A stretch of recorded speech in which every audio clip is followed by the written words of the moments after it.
tapi dia terbuat dari karet, latex atau nylon. Ya, jadi sehingga dia ya senyaman-nyamannya buatan manusia, memang nggak ada yang sempurna. Nanti kalau dia terlalu bergesekan atau kamu memasukkannya kasar, nah itu nanti bisa melukai daerah apa? Uretra, daerah lubang uretra itu, orifisium uretra. Karena apa? Karena ini terbuat dari karet. Bayangkan kulit kalian yang berada di luar aja, kalau kegesek dengan benda yang terbuat dari karet pasti ada panas ya. Coba. Ya, apalagi orifisium uretra yang dia ada mukosanya, letaknya ada di dalam, sehingga dia butuh ekstra hati. Ya, ini aja kamu gesek-gesekkan ke sini nanti juga panas. Apalagi kalau kamu gesekkan ke uretra. Jadi harus gentle. Gentle itu apa? Ya enggak lambat, ya enggak kasar, ya enggak cepet. Ya, cepet tapi kasar enggak boleh. Cepet harus gentle. Kita kerjanya memang harus dituntut cepat, tapi enggak boleh sembrono. Apa itu sembrono? Sembarangan. Memasuk kata Bu Fida harus cepat. Nggak boleh ya, harus gentle, segentle mungkin. Bukan berarti kata Bu Fida harus pelan-pelan. Kateter sementara dan juga kateter menetap. Kateter itu sebenarnya ada yang terbuat dari logam deh. Nanti ketika di lahan jangan kaget kalau ada kateter yang terbuat dari logam. Kalau logam berarti kaku ya, ya kayak gini. Ya, kaku, dia bentuknya lurus, agak belok. Tapi sekarang sudah jarang digunakan, tapi di lapangan masih ada yang menggunakan. Jadi nanti ketika di lahan kalian menemukan ada kateter logam, jangan shock seperti melihat benda yang kok gini? Nah, nggak usah kayak gitu ya. Nah, kalian bisa browsing juga, nanti bisa dilihat bagaimana. Yang sementara yang mana? Sementara yang warna merah. Yang warna merah ini yang sementara karena dia tidak ada penguncinya. Kalau yang menetap ini ada penguncinya. Nah, bentuknya seperti huruf Y. Ya, ada penguncinya. Yang mana penguncinya, Bu? Yang ada label merahnya ini. Ini untuk pengunci. Kalau ini untuk disambungkan ke urin nanti, untuk keluarnya urin. Sama seperti yang ini. Nah, bentuknya sama toh? Kalau yang ini, nah ini memang untuk pengeluaran urinnya, seperti itu.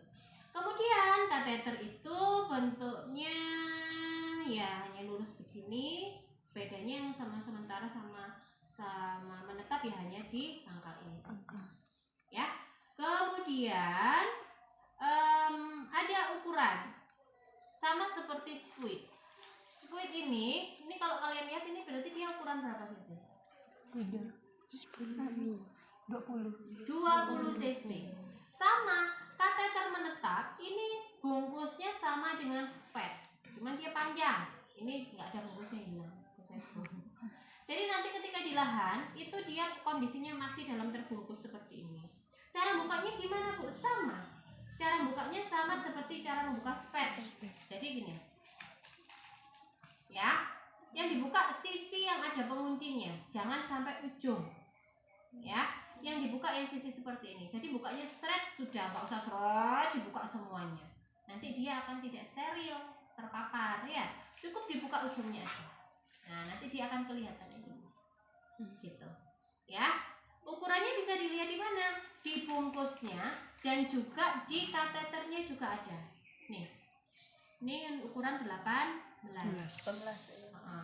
Ini ukuran 18. Kemudian kalau ini ukuran 16. Ya.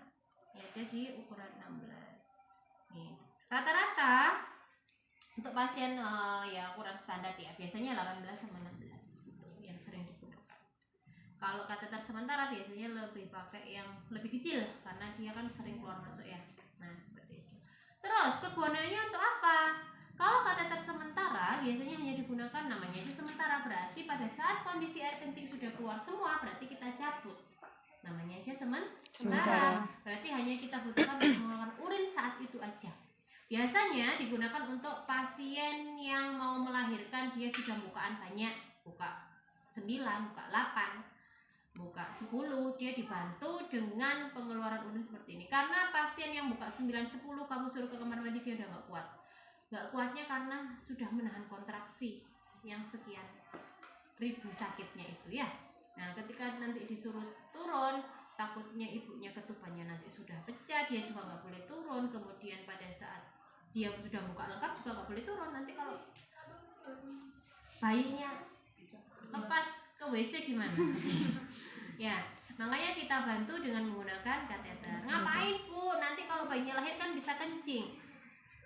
Urin atau kandung kemih yang penuh itu akan menghambat penurunan kepala. Ya, gitu. Makanya kita bantu mengeluarkan urin pakai kateter sehingga bisa mempercepat penurunan kepala. Seperti itu.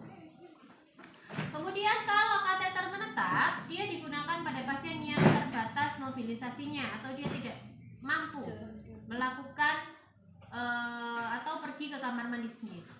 Ya, misal orang yang sedang sakit, ya, dia tidak bisa berjalan, sehingga dia harus ini dipakai sarung. Atau pasien yang tidak sadar, dia jelas pakai ini. Kemudian pasien yang akan operasi sesar, operasi kandungan dan lain sebagainya, dia pakai kateter menetap. Nanti kalau di rumah sakit biasanya kamu akan disuruh seperti itu. Dek, tolong pasang kateter pre-op. Pre-op itu berarti pre-operasi. Berarti persiapan operasi. Persiapan operasi apa yang harus dilakukan? Salah satunya adalah pemasangan kateter. Ya, tuh. Ada yang ditanyakan mengenai fungsi dan kegunaannya? Sudah? Oke, jadi nanti ikuti instruksi saya ketika kalian praktek, ujian. Jadi nanti kita estafet karena di situ ada 4 tahapan yang harus kalian selesaikan. Harusnya handscoonnya memang banyak, tapi di sini saya reduksi, saya kurangin. Jadi biar kalian ya handscoonnya bisa dipakai yang lainnya. Nah itu nanti kapan kamu harus pakai handscoon, kapan harus pakai handscoon 1 itu tulisan biar kamu tahu pada saat ujian. Nanti ketika kalian, karena kenapa harus sesuai dengan itu? Karena menyangkut kesterilan. Karena pemasangan kateter ini wajib steril, tidak boleh terkontaminasi dengan benda lain, ya. Tuh, karena dia berhubungan dengan organ dalam, nanti dia akan dimasukkan. Jadi dia harus steril, bukan bersih, steril. Bersih itu di bawahnya steril. Oke? Sekarang kita lakukan prasat dulu untuk pemasangan kateter sementara ya. Sebelum kita apa? Di situ kamu sudah tahu ya persiapan alat, persiapan diri, belum pakai handscoon. Kita pasangkan dulu. Permisi ya Ibu, permisi ya Bapak. Kita pasangkan dulu untuk pengalasnya.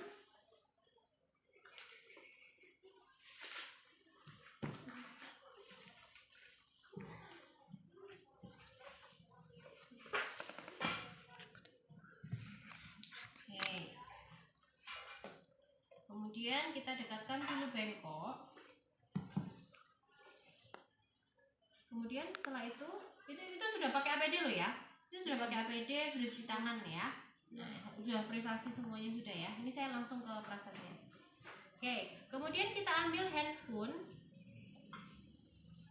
Kenapa saya langsung pakai tangan? Saya di sini akan mengajari cara kalian memakai handscoon apabila di lapangan tidak ada korentang. Korentang memang ada di puskesmas, rumah sakit itu ada, tapi tidak mungkin ketika kamu mau memasang kateter kamu bawa korentang ngoyong tempat tidur pasien, iya kan? Ya, jadi kamu harus ngerti, harus tahu bagaimana cara penggunaan handscoon tanpa korentang. Ya, jadi korentang tidak wajib. Kan kamu tahu kalau korentang kan gampang, tinggal jepit doang, ya, tinggal ngambil doang. Jadi nggak usah diajarin, udah bisa. Jadi cara pengambilan berarti ambil sisi yang sebelah dalam. Dalam mana? Dalam itu ya yang nempel di kulitmu. Luar berarti yang steril. Ini luar steril.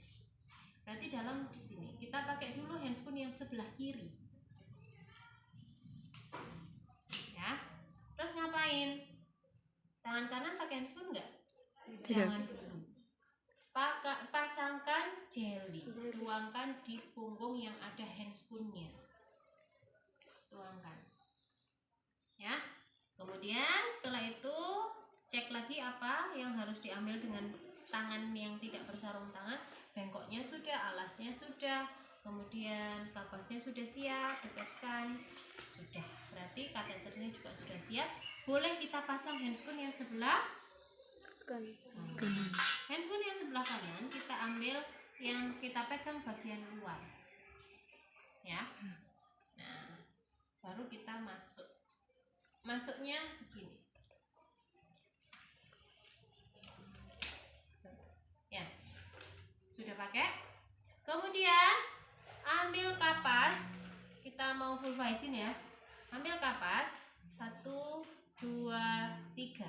Kita ambil 3 kapas dengan one hand teknik, 1 tangan, teknik 1 tangan. Nggak boleh ini ikut-ikut ngambil kapas, Bu, terus tangan kirinya ngapain? Nganggur. Nggak boleh Bu bidan itu nganggur. Tangannya dua-duanya harus bekerja. Ngapain? Membuka vulva. Ambil kapas 1, usap dari atas ke bawah. Labia mayora minora jauh 1 kali. Labia mayora minora dekat 1 kali. Dari atas ke bawah. Mons pubis, klitoris, uretra, lubang vagina, perineum, anus 1 kali. Itu wajib hafal. Kalau tidak hafal tidak akan saya boleh teruskan. Ya, ujiannya saya stop. Kemudian setelah vulva hygiene, ambil kateter sementara. Oke. Oleskan ujung yang berlubang ini di jeli yang sudah kalian oleskan di punggung tadi. Ratakan dengan tangan kanan sepanjang 10 cm. Terus tangan kiri ngapain? Membuka bagian atas vulva.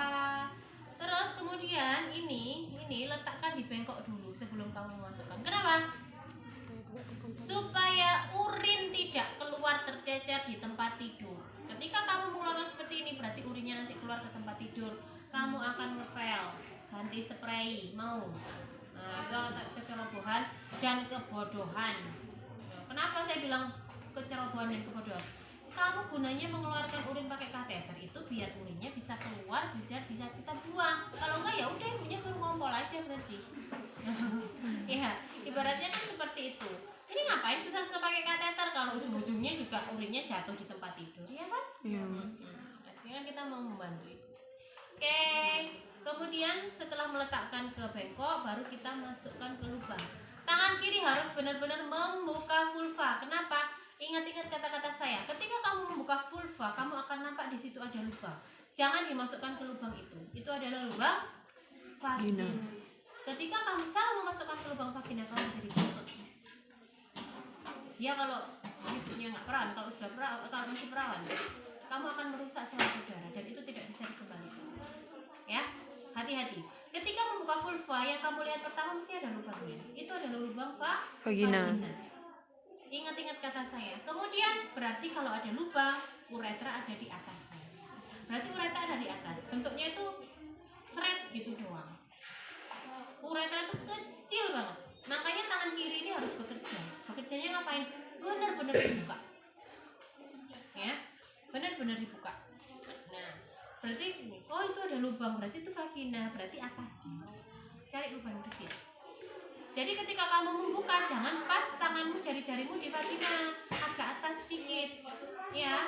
Nah, ke atas sedikit, itu kamu nanti akan menemukan yang namanya uretra. Dia lubangnya kecil, seret gitu. Permisi ya Ibu, tarik nafas panjang, relax, masukkan pelan-pelan secara gentle. Hentikan ketika ada tahanan. Mungkin ibu sedang tegang, mungkin ibu sedang mengejar, atau ibu sedang kesakitan, atau dia lagi nggak nyaman dengan dimasukkannya kateter. Hentikan, jangan dipaksa. Sakit, nggak akan masuk. Ya, jadi hentikan dulu. Setelah dihentikan, ibu relax dulu, tarik nafas panjang, jangan ditahan ya Bu. Nanti kalau ditahan kateternya nggak bisa masuk. Jelaskan seperti itu. Nanti saya bantu pelan-pelan masukkan kateter. Ya. Oke, nanti kalau ibu sudah rileks pasti bisa masuk lagi. Masukkan sejauh mana? Sampai urin keluar dari kateter. Kalau urin sudah keluar dari kateter, stop. Berarti kamu sudah betul masuk di vesika urinaria. Tunggu sampai urin habis tidak menetes lagi. Boleh sambil kamu bantu, kamu pijat ke bagian bawah kandung kemih. Itu boleh. Dimasas pelan-pelan. Ya. Setelah itu, setelah habis, namanya aja kateter sementara, berarti bisa langsung dilepas. Oke Ibu, sudah selesai. Saya tarik dulu ya, saya keluarkan pelan-pelan. Biasanya rasanya panas. Ya. Karena karet bergesekan dengan mukosa tubuh.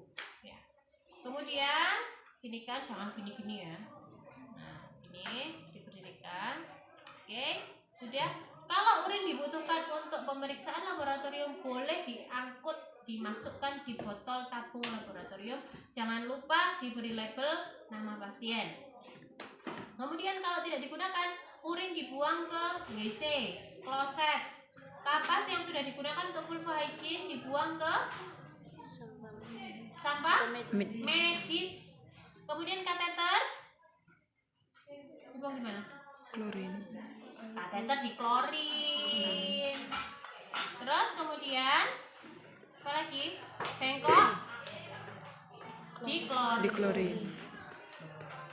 Oke, untuk pemasangan kateter sementara sudah selesai dilakukan. Kita rapikan alat, kita buang sampah medis. Ini sudah semua selesai. Tangannya dicelupkan ke larutan klorin, dibalik, digosok-gosok. Kemudian dibuka dalam keadaan terbalik.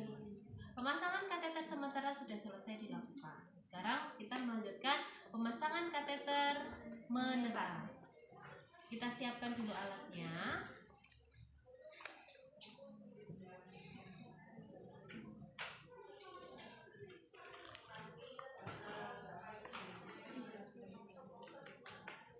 Handscoon adalah yang satu sama perlak ya, dia sudah terpasang. Kemudian yang kedua adalah dekatkan bengkok. Kemudian yang ketiga adalah siapkan plester. Nanti plasternya kalau ujian dari saya ya. Siapkan plester. Kemudian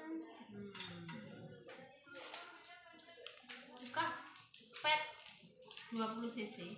Cara bukanya ya. Kemudian ditaruh di dalam bak instrumen. Ini dibuang di mana? Sampah non medis. Non medis. Karena dia bersih. Buka yang namanya urin bag. Buang ke sampah Non medis. Non medis. Kemudian urin bag itu bentuknya seperti ini. Jadi dia kantong. Kantong untuk air kencing. Ada ukurannya, ada cc-nya di sini.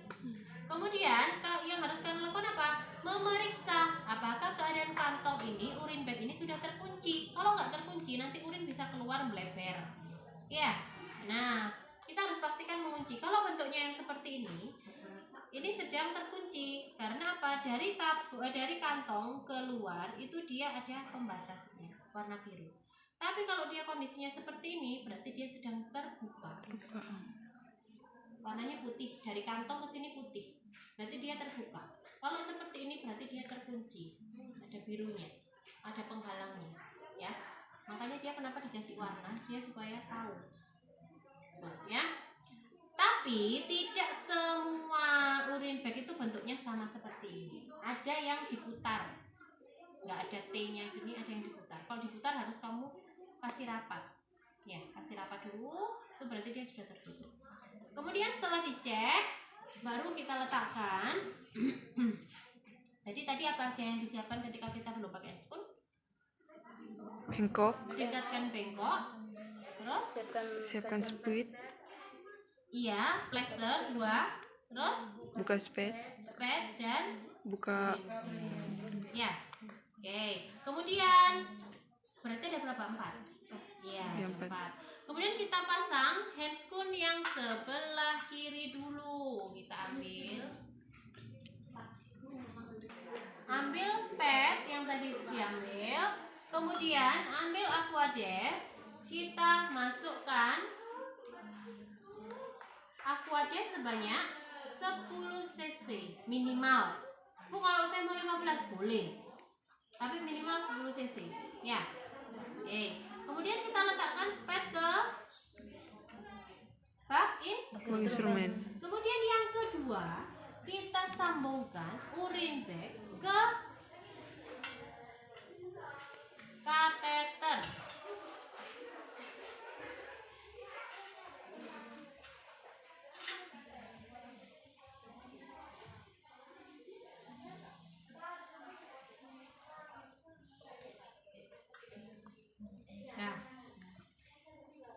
Kalau di lahan dia masih tetap di dalam bungkus, jangan dikeluarkan ya. Kalau di lahan dia tetap ada di dalam bungkus seperti ini, bungkus seperti ini.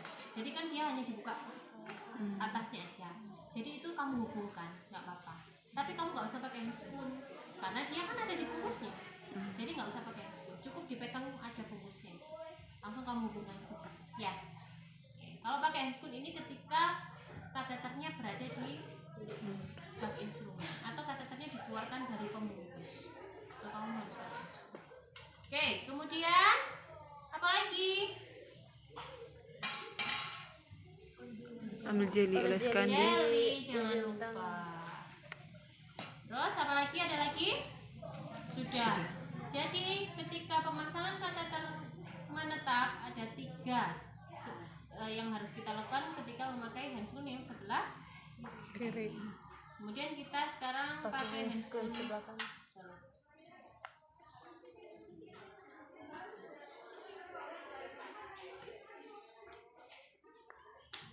Oke. Apa yang kita lakukan? Membersihkan. Iya, vulva hygiene terlebih dahulu. Labia mayora minora terjauh 1 kali, labia mayora minora terdekat 1 kali, mons pubis, klitoris, orificium uretra, lubang vagina, perineum, anus 1 kali. Kemudian apa yang harus dilakukan? Mengambil kateter, oleskan ujung kateter pada jeli, ratakan sepanjang 10 cm. Tangan kiri sama seperti saat tadi pemasangan kateter sementara. Membuka vulva. Buka baik-baik vulvanya ya sampai orificium uretranya terlihat. Oke, bisa masukkan ya Ibu. Permisi, tarik nafas panjang, rileks ya Bu, pelan-pelan ya. Ketika ada tahanan, hentikan, jangan dilanjutkan. Anjurkan Ibu untuk rileks. Ibu rileks dulu, pelan-pelan, tarik nafas panjang, jangan tegang ya Bu. Nanti saya bantu masukkan lagi. Terus masukkan lagi.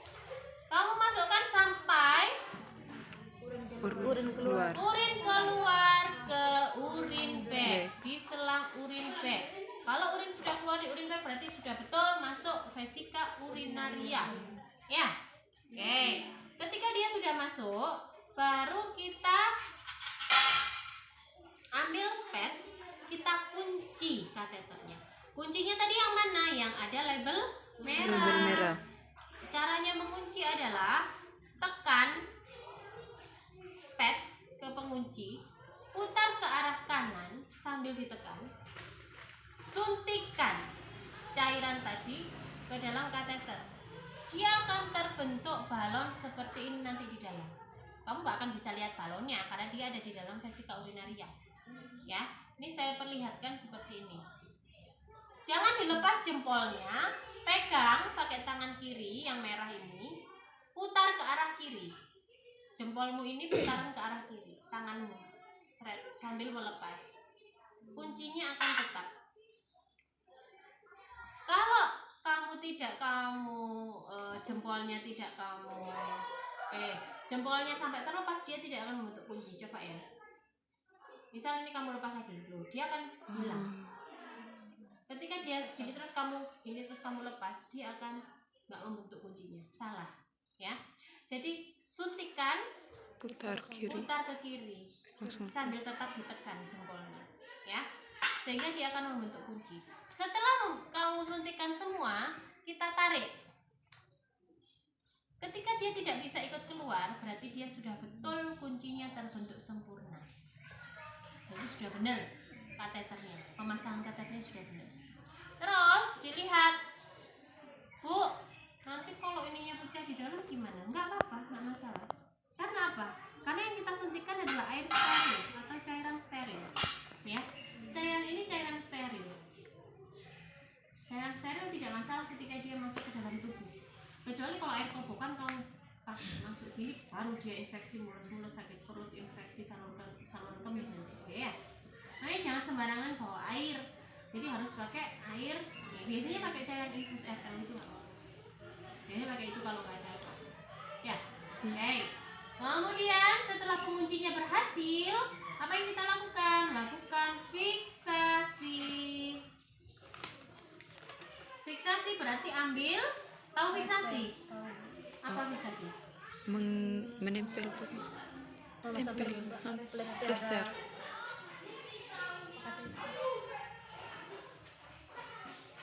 Kita pasang plester dengan bentuk Kupu-kupu. kalau sudah perangkat infus pasti sudah fiksasi. Udah ya? Udah. Nah, fiksasinya seperti ini. Kenapa harus fiksasi? Fiksasi itu mengunci. Ya, beda dengan plester biasa. Aduh bu, kok ribet sih bu, kan itu dipahat, tinggal gini aja. Nanti akan terlepas kalau hanya kamu plester biasa. Ya, walaupun plestermu besar, dia akan lebih terjaga ketika dia difiksasi. Dalam mengikuti di mana dia tidurnya menghadap mana. Misal dia temboknya sebelah kiri, berarti fiksasinya paha kanan, karena nanti urin bagnya ada di kanan tempat tidur. Ya. Kemudian kalau dia temboknya ada di sebelah kanan, fiksasinya sebelah kiri. Ya, biar dekat. Oke, kemudian setelah ini pemasangan kateter. Oh, ini. Setelah fiksasi baru ini kaitkan di bawahnya tempat tidur. Ini masukkan, ini kan ada lubang ini kayak sabuk. Tinggal dimasukkan sini dan dia menggantung lubang tempat tidur. Ya, di besinya tempat tidur. Tuh. Pemasangan kateter menetap sudah selesai dilakukan. Kita lanjutkan untuk perawatan kateter Menetap. Oke. Pemasangan kateter menetap, letakkan kapasnya yang berada di bak instrumen. Sediakan kom berisi air DTT dan kom berisi cucing berisi betadine. Ya. Perawatan kita memakai dua alat yaitu pinset. Ada pinset chirurgis dan pinset anatomis. Chirurgis itu yang ada giginya. Anatomis yang tidak ada giginya. Ini anatomis, ini chirurgis sudah giginya. Ya. Kalau dijepit pakai ini ya lumayan. Oke. Cara pegang pinset. Dengar ya. Ini ada kasar-kasar. Itu gunanya untuk kalian pegang. Kenapa ini saya jelaskan? Setiap kali ujian dari tahun di tengah yang ada ininya kamu pegang, itu untuk tangan supaya tidak licin. Betul. Kemudian kita lakukan sama, jadi kita lakukan full hygiene. Pertama kita bersihkan dulu pakai kapas dengan air DTT, ya. Kita bersihkan, kita peras. Caranya meras. Kita ambil ya kapas, kita celupkan, kita perasnya begini, jepit kedua sisi, putar, jadi nanti dia bentuknya V. Tuh ya cara merasnya. Oke, kemudian caranya sama, labia mayora minora Terjauh. Kemudian bersihkan lagi, celupkan lagi, peras lagi. Kapasnya ini sudah jumlah. Kemudian labia mayora minora terdekat. dekat satu kali, celupkan lagi, peras lagi. Mons pubis clitoris orificium uretra lubang vagina perineum anus secundus, tambah satu lagi, masukkan, peras lagi di selang. Gerakan melingkar sepanjang 10 cm. Ya, di selang kateter. Biar bersih. Kemudian kita lihat apakah ada tanda-tanda infeksi. Tanda-tanda infeksi ada berapa? Sama kalor, panas, rubor, kemerahan, tumor, bengkak, dolor, nyeri, fungsiolesa, kehilangan fungsi. Itu wajib hafal. Nanti pada saat ujian juga sebutkan seperti itu. Ya. Saya ulangi. Kalor, panas, rubor, kemerahan, tumor, bengkak, dolor, nyeri, Fungsiolesa kehilangan fungsi. Nanti kalau ujian juga kamu bilang seperti itu. Kita lihat apakah ada tanda-tanda infeksi seperti ini. Apabila tidak ada bisa kita lanjutkan. Kalau ada infeksi, apa yang harus dilanjutkan? Apa yang harus dilakukan? Lepas kateter, ganti dengan kateter yang baru. Ya. Kalau nampak infeksi, nanti biasanya saya tanya gitu. Terus kalau ada infeksi, apa yang harus kamu lakukan? Saya gitu kan. Ya, berarti yang harus kamu lakukan adalah melepas kateter, mengganti dengan kateter yang Baru. kalau nggak ada infeksi, kita lanjutkan perawatan. Sama langkahnya. Kalau tadi pakai air DTT, kalau sekarang pakai antiseptik atau povidone iodine. Ya, untuk apa? Mencegah bakteri berkembang.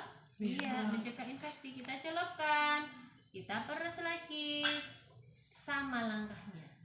Ya, kita ulangi lagi, celupkan, peres lagi. Itu kamu sambil bilang loh ya, menjelaskan loh ya, nggak boleh diem. Nih, celupkan lagi dari selang pangkal sampai 10 cm gerakan melingkar. Terus kalau ada netes-netes betadinnya, apa yang harus dilakukan? Ambil satu kapas atau satu kasa, ditap-tap aja, jangan dihilangkan yang tadi di atas. Cukup yang netes itu ditap gini, biar dia meresap di sini, sudah, biar dia tidak belepotan. Udah, buang, bengkok. Untuk perawatan kateter menetap sudah selesai dilakukan, kita lanjutkan untuk pelepasan kateter menetap. Ya, pelepasan kateter menetap yang dibutuhkan adalah spet kosong, bengkok, dan juga alkohol swab. Alkohol swab digunakan untuk membuka fiksasi. Permisi ya Ibu, permisi Bapak. Di sini saya akan membuka fiksasinya ya. Karena Bapak sama Ibu sudah boleh pulang sore hari ini. Oke, kemudian ini tadi dilepas ya, jangan lupa yang diikatkan di tempat tidur dilepas. Oke, kemudian ambil ini kan sudah ya. Fiksasinya dilepas.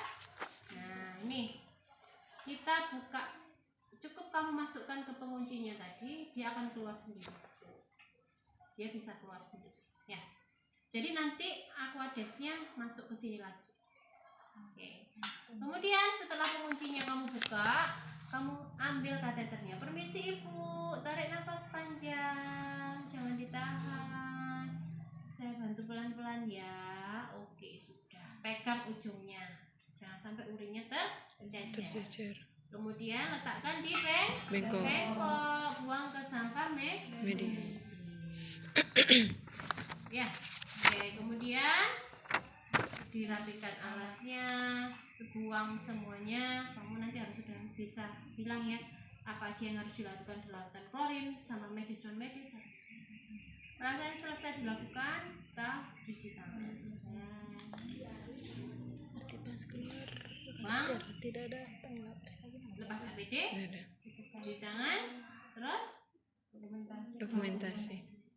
Oke, sudah selesai dilakukan 4 tahap. Jadi nanti kalau ujian begitu. Untuk pemasangan kateter sudah selesai dilakukan, kita lanjutkan proses kedua yaitu pemasangan kateter menetap. Nanti kalau sudah pemasangan kateter menetap sudah selesai dilakukan, kita melanjutkan ke proses ketiga yaitu perawatan kateter menetap. Perawatan kateter menetap sudah selesai dilakukan, kita lanjutkan ke pelepasan kateter. Jadi langsung.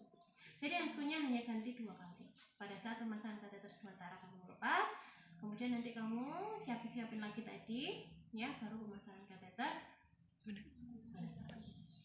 Sampai pelepasan. Bu, kalau yang laki-laki gimana? Sama. Pemasangan prinsipnya semua sama perawatannya juga sama. Yang membedakan hanya vulva hygiene dan penis hygiene. Kalau penis, dia hanya berada di ujung, melingkar keluar sampai pada gland penis. Kapasnya berapa Bu? 3 sama. Ya. Masukkan kateternya sama. Dia kan lubangnya hanya 1. Kamu nggak usah ngomongin. Lubangnya hanya 1.